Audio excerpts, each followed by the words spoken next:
Sebelum membahas mengenai kudeta Malaysia terhadap bahasa Indonesia, kita lihat perkembangan pengajaran bahasa Indonesia di luar negeri. Kebetulan ada kabar baik dari Universitas Harvard, Amerika Serikat. Tahun ini, Harvard menawarkan program pengajaran bahasa Indonesia bersama bahasa Tagalog dan bahasa Thailand. Sejauh ini hanya 3 bahasa tersebut, bahasa Melayu tidak termasuk yang akan diajarkan.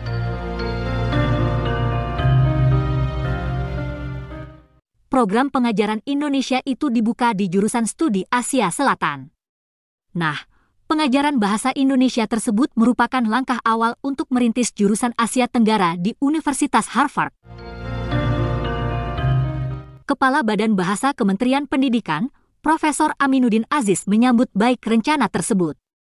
Menurut Aminuddin, selain pengajaran bahasa, Universitas Harvard juga menyiapkan kajian mengenai Indonesia yang meliputi masalah sosial, budaya, politik, dan ekonomi. Program pengajaran ini akan dibicarakan lebih lanjut dengan Kedutaan Besar RI di Washington.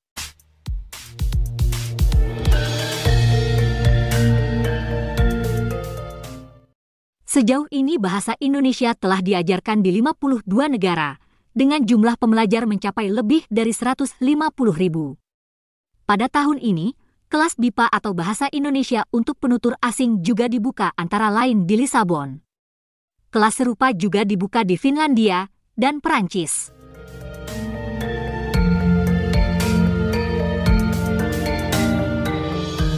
Langkah Harvard untuk mengajarkan 3 bahasa dari Asia Tenggara itu amat menarik.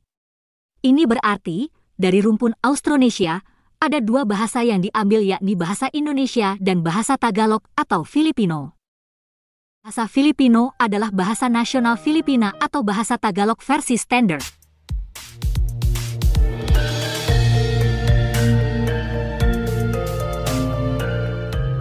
Sementara itu, bahasa Thai merupakan rumpun yang terpisah dari Austronesia.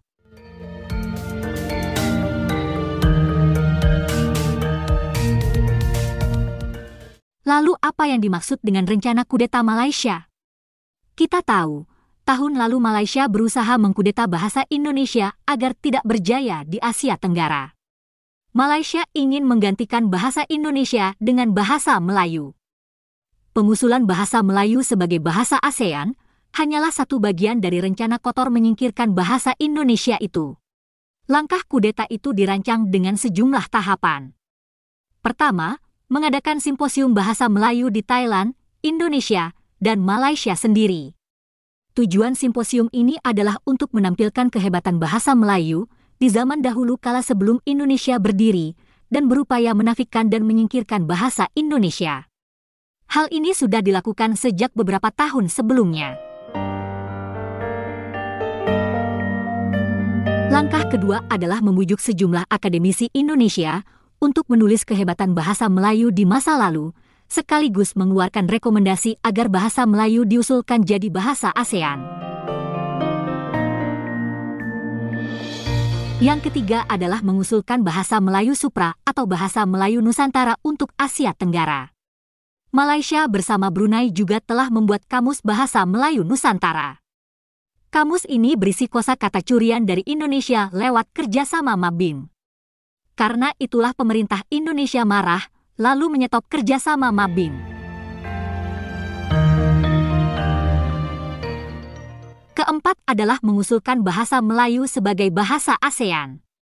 Nah, usulan itu ditolak oleh Indonesia.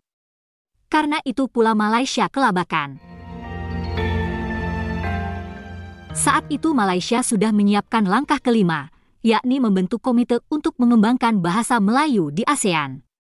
Sebanyak 19 universitas di Indonesia, Malaysia, Brunei, Thailand, dan Singapura akan dilibatkan.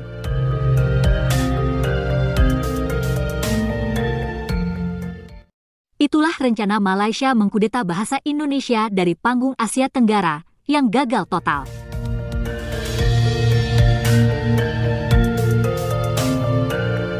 Terima kasih guys, sudah menonton video kami. Sampai jumpa lagi.